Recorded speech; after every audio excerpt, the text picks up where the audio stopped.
Assalamualaikum warahmatullahi wabarakatuh. Saya Istisa Fitri, mahasiswi semester 2 Fakultas Hukum Universitas Surya Kencana. Pada video kali ini saya akan mereview materi dari bab 1 sampai dengan bab 3 mata kuliah Hukum Pidana yang telah disampaikan oleh Profesor Dr. Hajah Yani Nuraini SHMH. Hukum pidana atau Strafrecht merupakan hukum publik, mengatur tentang hubungan hukum antara individu atau perseorangan dengan negara. Hukum pidana terbagi menjadi dua, yaitu hukum pidana formil dan hukum pidana material. Menurut Profesor Mulyatno, hukum pidana material terdiri dari 1. Perbuatan pidana atau criminal act, 2. Pertanggungjawaban pidana atau criminal responsibility, 3. Sanksi pidana atau criminal procedure. Fungsi hukum pidana terbagi menjadi dua. Yang pertama, fungsi umum, mengatur hidup masyarakat atau menyelenggarakan tata dalam kehidupan bermasyarakat. Lalu fungsi khusus, melindungi kepentingan hukum terhadap perbuatan yang memperkosanya dengan memberikan sanksi yang sifatnya lebih tajam dibandingkan dengan sanksi dari cabang hukum yang lainnya. Hukum pidana material berbicara tentang norma dan sanksi hukum pidana serta ketentuan yang membatasi, memperluas, atau menjelaskan norma dan pidana tersebut. Hukum pidana formil mengatur tentang bagaimana negara dengan alat-alat perlengkapannya melakukan kewajiban untuk menyidik, menuntut, menjatuhkan, dan melaksanakan pidana. Pembagian KUHP. Bagian yang bersifat umum berlaku untuk seluruh lapangan hukum pidana, baik yang terdapat dalam KUHP maupun di luar KUHP. Diatur dalam buku 1 pasal 1 sampai dengan pasal 103. Lalu ada bagian khusus, mengatur perbuatan-perbuatan mana yang dapat dipidana dan disertai ancaman berupa sanksi bagi yang melanggarnya. Lalu berlakunya hukum pidana dibagi menjadi dua. Yang pertama, menurut waktu atau lucus temporis yang didasarkan pada asas legalitas atau principle of legality. 2. Menurut tempat atau lucus delicti, meliputi dataran negara, perairan atau laut teritorial yang ditetapkan, dan udara di atas wilayah negara. Istilah tindak pidana lebih banyak digunakan dibanding perbuatan pidana, peristiwa pidana, dan pelanggaran pidana, dan lain-lain. Alasannya, dari segi sosio-yuridis, hampir semua perundang-undangan menggunakan istilah tindak pidana. 2. Semua instansi penegak hukum dan aparat menggunakan istilah tindak pidana, dan para mahasiswa mengikuti tradisi dan kebiasaan menggunakan istilah tindak pidana. Tindak pidana dilihat dari isinya. Tindak pidana terdiri dari 1. Perbuatan pidana, 2. Pertanggungjawaban pidana. Unsur-unsur tindak pidana.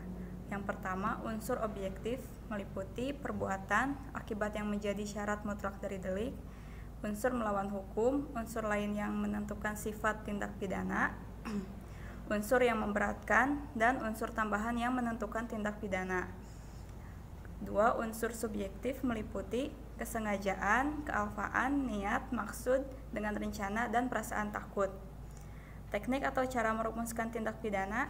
Yang pertama, hanya memberikan nama yuridis atau kualifikasinya tanpa menyebutkan unsur-unsurnya. Yang kedua, hanya menentukan unsur-unsurnya tanpa memberikan nama yuridisnya. 3. Memberikan kualifikasi dan unsur-unsurnya, serta nama yuridisnya. Subjek tindak pidana. 1. Hanya manusia untuk tindak pidana khusus. 2. Manusia dan korporasi untuk tindak pidana umum dan khusus. Pembaharuan hukum pidana di Indonesia.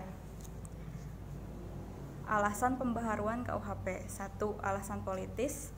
Indonesia adalah negara yang merdeka. Oleh karena itu, sudah sewajarnya untuk memiliki KUHP yang sifatnya nasional, hasil ciptaan bangsa Indonesia sendiri.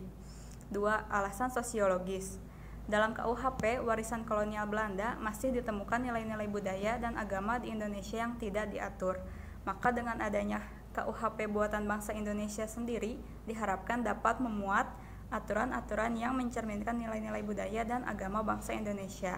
3. Alasan praktis. Banyak sarjana hukum di Indonesia yang tidak mengerti atau menguasai bahasa Belanda, padahal teks asli dari WVSNI itu berbahasa Belanda, sehingga dikhawatirkan ketika diterjemahkan ke bahasa Indonesia akan terjadi terjemahan yang salah atau menyimpang. Jadi sudah selayaknya Indonesia mempunyai KUHP dengan teks resmi bahasa Indonesia yang baik dan benar. 4. Alasan adaptif. Sebagai bagian dari bangsa-bangsa di dunia, Indonesia wajib memperhatikan asas-asas dan nilai-nilai yang sifatnya universal secara internasional untuk dimasukkan ke dalam KUHP yang akan berlaku. Cara melakukan pembaharuan KUHP. 1. Kriminalisasi. Proses pembaharuan di mana suatu perbuatan tadinya bukan perbuatan yang dapat dipidana dengan perkembangan dalam masyarakat menjadi perbuatan yang dapat dipidana atau penciptaan delik baru. 2. Dekriminalisasi. Proses pembaharuan di mana suatu perbuatan itu dapat dipidana dengan perkembangan masyarakat menjadi perbuatan yang tidak dapat dipidana atau memandulkan delik. Rekriminalisasi. Perbuatan yang tadinya dapat dipidana karena perkembangan masyarakat menjadi tidak dapat dipidana. Kemudian karena perkembangan masyarakat pula, perbuatan tersebut dapat dipidana kembali. 4. Depenalisasi. Tadinya perbuatan itu dapat diancam pidana, lalu ancaman pidananya hilang dan masih dimungkinkan untuk diganti dengan sanksi yang lain. Misalnya sanksi kurungan diganti dengan sanksi administrasi. 5. Mitigating. Tadinya suatu perbuatan itu dikenakan sanksi yang berat, diganti menjadi sanksi yang lebih ringan, misalnya pidana mati menjadi pidana seumur hidup. Metode pembaharuan KUHP. 1. Evolusi atau evolusionis, yaitu menyelipkan pasal-pasal baru dalam KUHP. 2. Kompromis, yaitu menambah atau menyelipkan bab baru dalam KUHP. 3. Global, yaitu pembaharuan secara keseluruhan KUHP tersebut. Demikian yang dapat saya sampaikan. Wassalamualaikum warahmatullahi wabarakatuh.